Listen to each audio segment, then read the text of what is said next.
Jonesy and Amanda. Jam Nation. With the job we have here, I don't know how you feel, but I try and be careful about humiliating my children. How about you? You obviously don't care so much. No, I'm very mindful. I know, it is very, hard. Very when mindful. they were little, you could tell any story about them. But once they became thinking human beings and had a social life of their own and went to school, it was hard. Well, the problem is when they hear it third hand, they don't actually hear it on the radio. So you make some sort of joke and then someone will say, oh, your dad said this on the radio. So it sounds worse when it gets reported back to them. Well, I'm thinking of all that when I look at Roxy Jacenko, who openly puts stuff about her kids on her Instagram. Yes. She's put a thing here, and presumably the children are complicit with that. She has a 9-year-old son. Well, kids are complicit because they're part of you. They're your kid. They do what you want. No, that's not true. You can put stuff on Instagram. Remember that time, and I still regret it, where I found Jack's school bag had about 10 sandwiches squashed in the bottom, and I took them all out and put them on the counter. And I said, I should put this on Instagram. And he said, oh, please don't. So the next day I spoke about it instead on radio. Yeah. And he was in the car with Harley when I said it. And Harley said his little head just went back again. When I say little head, he was a teenager. But I felt bad but because at the same time. No. There's no at the same time. But he didn't specify. No, at the same. Can I say this though?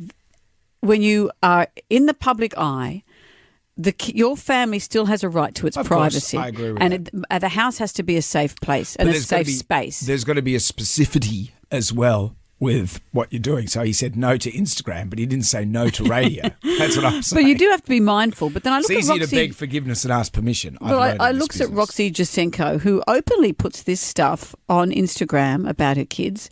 She now lives in Singapore. I've got no gripe against Roxy Jacenko. She can do what she likes with her life. Why she lives in Singapore? This is my theory.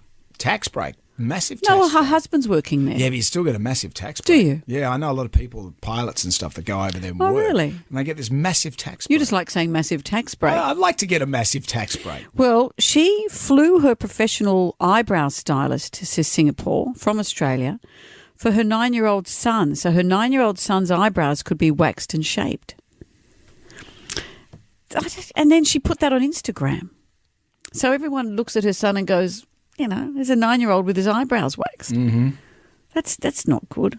Yeah. He goes to school in Singapore, though, doesn't he? Yeah. So he won't get his head flushed here, is what you're saying. And they've got those squat toilets, so they're very hard to flush. They don't have squat toilets. When did you last go to Singapore? No. They are one of the most. They are one of the most modern. They got great toilets. Cities. They got squats and sit up, stand up. If you're a traveller in Singapore, or you're going to an international school, you're going to a shopping centre, you will not see a squat toilet. You'll see there's special rooms for them. Well, if you want to go old school. Okay, sure. But also in the past, when her daughter was 9, she bought her a $270,000 Mercedes-Benz and put that on Instagram. She put on Instagram her daughter's Christmas list, or her birthday list. Her daughter has written this long list of birthday list. Shoes, part 1. Very specific, a whole page of the shoes she wants. Clothes, part 1. Alexander McQueen, blah, blah, blah, blah, blah. And then shoes, part 2. And she's put all that on Instagram. Then she puts pictures of all their birthday presents all wrapped up on. I just think it's one thing if you think that stuff's fun, but your poor kids, people are going to have attitude about them. And Roxy, I know, likes the attitude about herself, and that's great. She's a PR person. That's what she does for a living. But I don't know how the kids feel about it. What do you think? Yeah, I think there's something, there'll be a toll to be paid one day. Yeah, I wonder if that toll to be paid. It just makes me uncomfortable.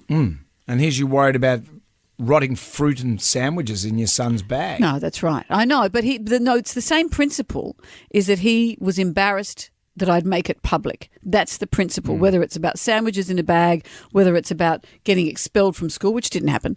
But I'm saying it doesn't matter how big or how small, that should be a safe space. But Roxy's thinking is different.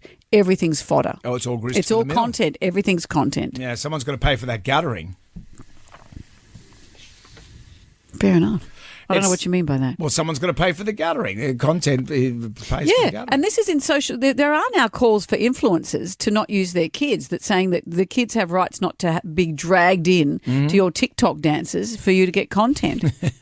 Brendan, come on, kids, we're doing a TikTok dance. Dad, I'm 30.